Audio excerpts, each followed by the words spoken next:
In June of 1988, Specialist Robert learned the Army has no protocol for meeting an 8-foot-tall nightmare. The dense woods of the Cumberland Plateau hold secrets that even the most seasoned soldiers cannot explain.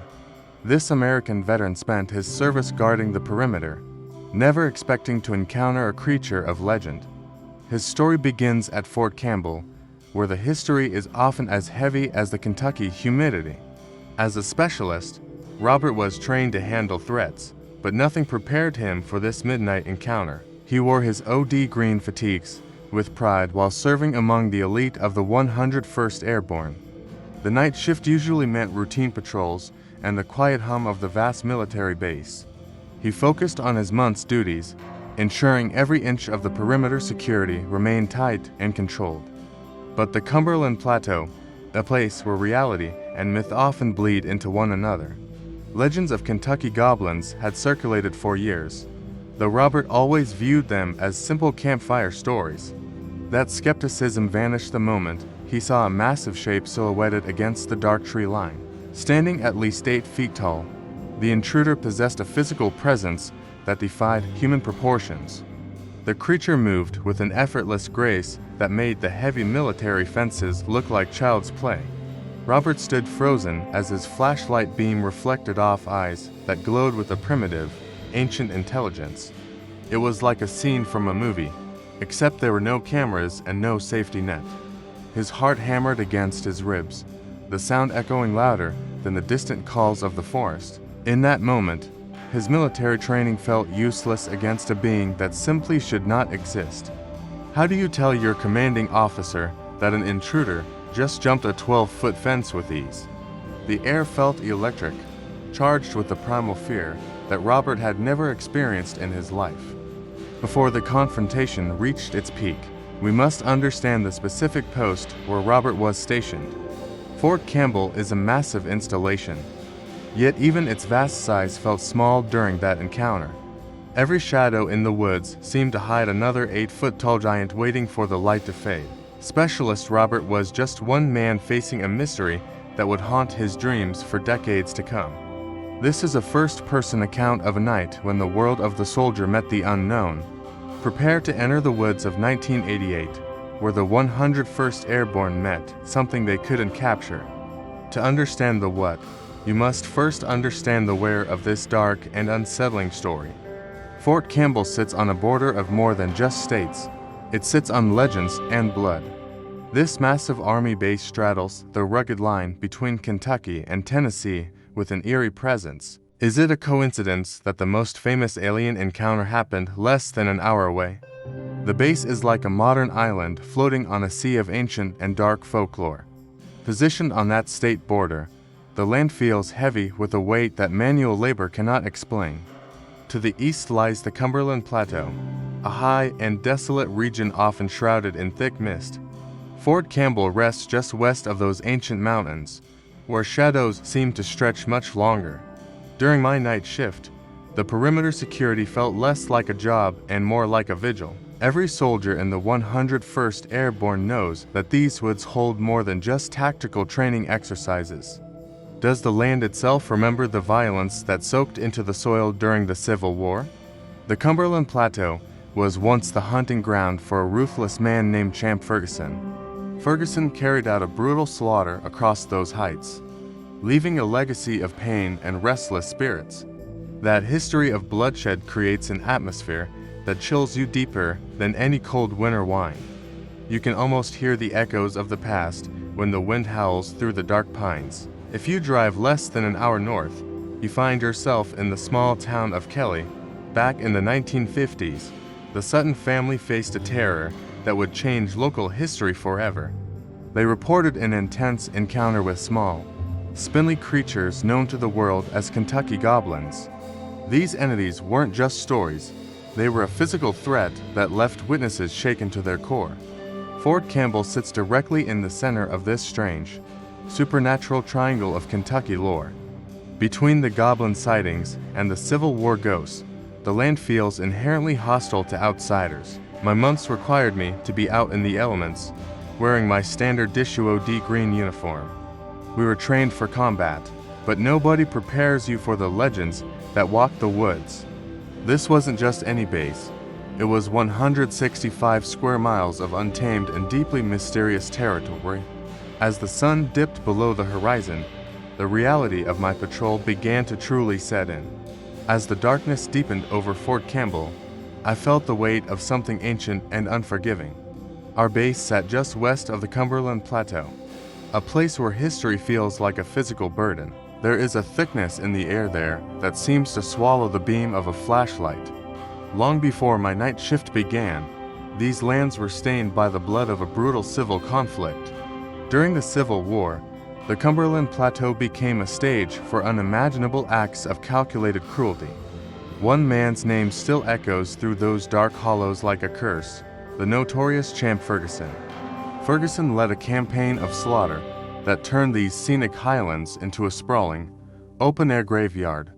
He didn't just fight a war, he sowed a legacy of violence that never truly left the soil. That history of bloodshed creates a heavy atmosphere that settles deep within your very bones. Walking the perimeter in my odd greens, I couldn't shake the feeling of being watched by ghosts. It is the kind of darkness that makes you wonder if the land itself remembers the pain. Perhaps that lingering trauma is what draws out things that should have stayed in the shadows. The plateau isn't just a geographical feature. It is a repository for the region's most violent memories. Locals whisper about the Kentucky goblins and other terrors that roam the borderlands under the moon. For a soldier in the 101st Airborne, the woods usually offer cover, but here they felt hostile. My months didn't prepare me for the psychological weight of a forest that feels fundamentally wrong. To our east, the plateau loomed like a silent witness to every atrocity ever committed there. The slaughter Ferguson carried out left a psychic scar that no amount of time can heal. Every snap of a twig sounded like the cocking of a rifle from a century ago. The air grew colder as I realized I wasn't just patrolling a base, but a haunted battlefield. In this heavy silence, the boundary between the living and the dead felt dangerously thin. Something massive was lurking in the timber, something far more terrifying than the legends of old. This was the backdrop for my encounter, a land where the past is never truly dead. I wasn't a monster hunter, just a communications specialist doing a temporary stint as an MP. I was trading my radio gear for a patrol truck, trying to survive the graveyard shift. The Army had moved me into the Military Police Battalion for a temporary duty assignment at Fort Campbell. My primary months kept me behind a desk, but now I was patrolling the dark perimeter. Our nights were spent inside OD green pickup trucks, crawling through the dense Kentucky backcountry. The matte paint of our SUVs absorbed the moonlight, making us nearly invisible against the forest. My partner for these long watches was Wireman, a soldier who knew how to stay quiet. He was the exact kind of partner you wanted when the woods started whispering back at you. We were tasked with perimeter security, guarding the edges of the 101st Airborne's massive training grounds. Have you ever felt eyes watching you from the tree line while you were just doing your job? The Cumberland Plateau is a lonely place at 3 in the morning, full of strange, shifting shadows. Night patrol was a repetitive loop for us, right up until the moment the record finally skipped. We patrolled the gravel tracks that snaked through the woods, our headlights cutting through the heavy fog. Everything about the shift felt routine, a familiar grind of checking gates and watching the perimeter. But the air around Fort Campbell holds a weight that most soldiers choose to ignore. Wireman and I kept our talk to a minimum, focusing instead on the darkness beyond our windshield. The OD green vehicles felt like small metal islands of safety in an ocean of ancient trees. We were just a guys in a truck, never expecting to encounter the legendary Kentucky goblins. Security duty was supposed to be easy, a simple transition from my usual communications role. Tonight, however, the routine was about to be shattered in a lot filled with ghosts.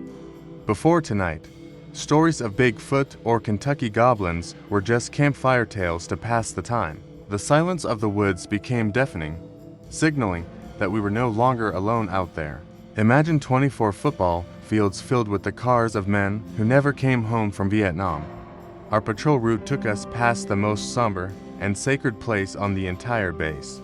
It was a massive storage lot at Fort Campbell, holding relics from a war long since ended. A 12-foot high perimeter security fence loomed over the lot, keeping the living from the dead. Coils of sharp barbed wire topped the chain-link barrier, reflecting the cold moonlight in the darkness. This vast graveyard of steel stretched out across the landscape for what felt like miles. Working this temporary months as an MP, the sheer scale of the lot weighed on my mind. The lot spanned the equivalent of 24 football fields, all packed with memories of the missing. Inside that fence sat rows of vehicles once owned by soldiers killed or missing in action. These were the personal cars of heroes who went to Vietnam and never returned to drive them. Chrome bumpers and rusted hoods sat silently, waiting for owners who would never walk the earth again. It felt like a time capsule of 1972, frozen forever under the Kentucky stars and heavy humidity. Looking closely through the mesh, I could see license plates dating back to the early 1970s. Faded paint on once bright muscle cars sat in the shadows of heavy odd green military equipment. Muscle cars and family sedans sat side by side, each one a tragic monument to a stolen life. The air around the lot always felt colder, as if the grief of thousands resided there. Who watches over the belongings of the missing when the rest of the world has moved on? This night shift duty often felt more like guarding a cemetery than a simple storage facility. The 101st Airborne has a long history, but this corner of the base felt particularly haunted. We kept our flashlights low, respecting the quiet dignity of the men who never came home. Why would something choose to hide among these relics here on the edge of the Cumberland Plateau?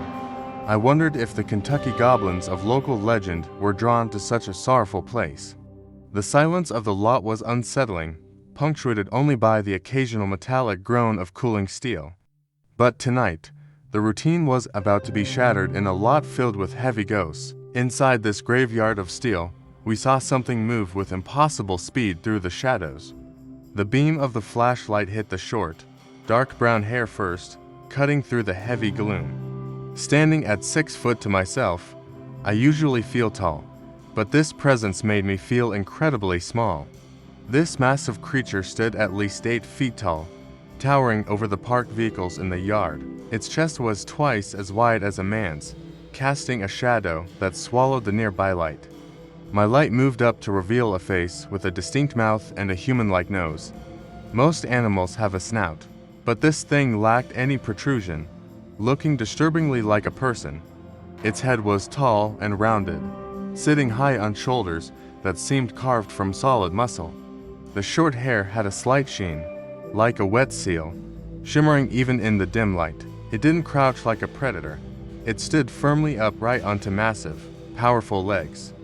For a heartbeat, we froze, locked in a silent standoff that felt like an eternity of dread. Every detail of its alien anatomy was burned into my memory by the harsh flashlight beam. Then, it shifted its weight, proving it wasn't a trick of the light or a static shadow. Without warning, the beast began to run, moving upright on its 2 legs with terrifying, fluid speed. I watched as its massive frame cleared the distance between the wrecks in just a few strides. The way it moved was so human, yet the scale of it defied every law of nature. My pulse hammered against my ribs as the sheer size of the creature finally registered in my mind. The silence of Fort Campbell was suddenly shattered by a sound I will never truly forget. It shrieked, a piercing cry that seemed to vibrate through the very steel of the surrounding cars. Only lungs of that massive size could produce a sound so loud it drowned out the night. How do you process a face that looks so familiar yet belongs to an 8-foot nightmare? I stood paralyzed in my OD green uniform, clutching my gear as the creature fled the scene. Even without seeing its eyes clearly, I felt the raw intelligence behind that rounded, massive head. The dark brown hair was dense and short, covering every visible inch of its powerful, muscular frame. Surrounded by the graveyard of steel, the creature looked like a prehistoric ghost reclaimed by the night. It was a sight that no amount of military training could have ever prepared me to witness. Then, It didn't just stand there, it let out one final shriek and vanished into the darkness. Panic set in as Wireman slammed his boot onto the accelerator of our heavy military truck. The engine roared to life, but we were already being hunted by something from the shadows. They floored it, but the creature wasn't falling behind, it was keeping pace with the truck. I watched the speedometer climb as we raced through the pitch-black corridors of the steel graveyard. To my horror, the massive beast remained pinned to our side like a dark, vengeful ghost. Every time I looked out the window, those glowing eyes were staring right back at me. It moved with a terrifying fluid grace that no human or known animal could ever match. We were doing 30 miles per hour. Yet this nightmare was barely breaking a sweat beside us. The sheer power required to maintain that speed on foot was unlike anything I had ever seen. I wondered if our odd green vehicle would offer any real protection if it decided to lunge. Dust clouds billowed behind us, but the creature stayed perfectly aligned with my passenger side door. My heart hammered against my ribs as the perimeter fence loomed ahead in the dim headlights. I thought we were trapped, but then the creature shifted its trajectory toward the massive boundary. What kind of muscle mass does it take to clear 12 feet of barbed wire with ease? It approached the barrier not with hesitation, but with the terrifying confidence of a natural predator. Without breaking its stride, the beast coiled its powerful legs for a feat that defied all logic. In a single, explosive movement, the 8-foot-tall monster launched itself high into the midnight air. It cleared the 12-foot fence like an Olympic hurdler, even though it weighed 800 pounds. I watched in stunned silence. It soared over the jagged wire without touching a single strand. Time seemed to freeze as the massive silhouette hung suspended against the pale light of the moon. It landed silently on the other side, disappearing instantly into the dense foliage of the tree line. Wireman slammed on the brakes, leaving us gasping in the sudden, suffocating silence of the night. We sat there trembling, staring at the spot where the laws of physics had just been broken. Would you have stayed to look closer? Or would you have run just as fast as we did? In a single movement, it defied gravity and disappeared into the dark Kentucky woods. Now, the military ain't always about nightmares and shadows. Sometimes it is about the purely absurd. To understand our tactical mindset before Fort Campbell, I have to take you back to Hawaii. Long before the 101st Airborne, I served in the Marine Corps station on the island of Oahu. Back then, my months was in a reconnaissance platoon, training for stealth in the deep Pacific jungles. We spent our night shift mastering the art of invisibility under the thick, tropical canopy. Our operations frequently took us near Schofield Barracks, a major army base nestled in the volcanic mountains. Specifically, we were running intense training maneuvers within the rugged terrain of the notorious East Range. This area was a maze of dense foliage where every step had to be silent and deliberate. Have you ever been so hungry during training that you de-risk a court-martial for a pepperoni slice? After days of eating cold rations, our 6-man recon team decided to attempt the impossible mission. We weren't hunting ghosts or monsters, we were hunting for something far more delicious and cheesy. We were like ghosts in the jungle, but ghosts who really wanted a fresh, hot pizza. Using our high-tech equipment, we began plotting a coordinate that no manual ever covered in school. My team dialed the local shop and gave the driver a very specific, tactical GPS location. How do you even begin to give a delivery driver directions to a remote jungle fence line? We told him to look for a specific break in the perimeter where the woods met the road. 6 Marines in OD green lurked in the shadows, maintaining perimeter security while waiting for the car. The sight of those headlights cutting through the dark was more exciting than any successful extraction. We exchanged cash for cardboard boxes through the chain-link fence like a covert black market deal. It was the most tactical pizza delivery in history, executed perfectly under the nose of our instructors. We felt invincible then, masters of the night who could conjure food out of thin air. Our reconnaissance skills were sharp, and our bellies were full of hot, greasy, hard-earned pepperoni. Unlike that light-hearted pizza run, the Bigfoot encounter at Fort Campbell left absolutely no room for jokes.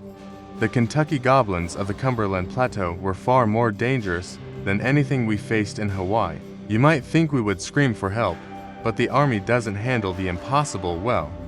In the high-stakes world of the 101st Airborne, your sanity is your most guarded military asset. Every soldier passes rigorous psychological evaluations before they are even allowed to step into boot camp. These tests ensure that every man in OD Green is mentally fit for the rigors of combat. Admitting to seeing a massive creature would mean failing those tests in the most public way. Robert knew that reporting a Bigfoot would end his time at Fort Campbell faster than any bullet. His specialized months and career aspirations would vanish under the weight of a psychiatric evaluation. Wireman felt the same crushing pressure to stay silent as we patrolled the dark Kentucky perimeter. We were more afraid of the military doctors than we were of the thing in the shadows. The fear of being labeled unfit for duty kept our radio chatter strictly professional and cold. We convinced ourselves that maybe the darkness had played a cruel trick on our exhausted minds.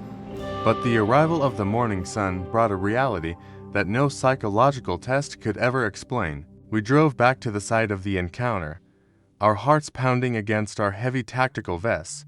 There, at the edge of the perimeter security, we found the physical proof of our nightmare. The heavy barbed wire at the top of the fence had been violently pulled down toward the ground. It wasn't cut or rusted. It was dragged down by something with immense, terrifying physical power. Seeing that mangled metal destroyed any hope that we had simply imagined the creature's impossible leap.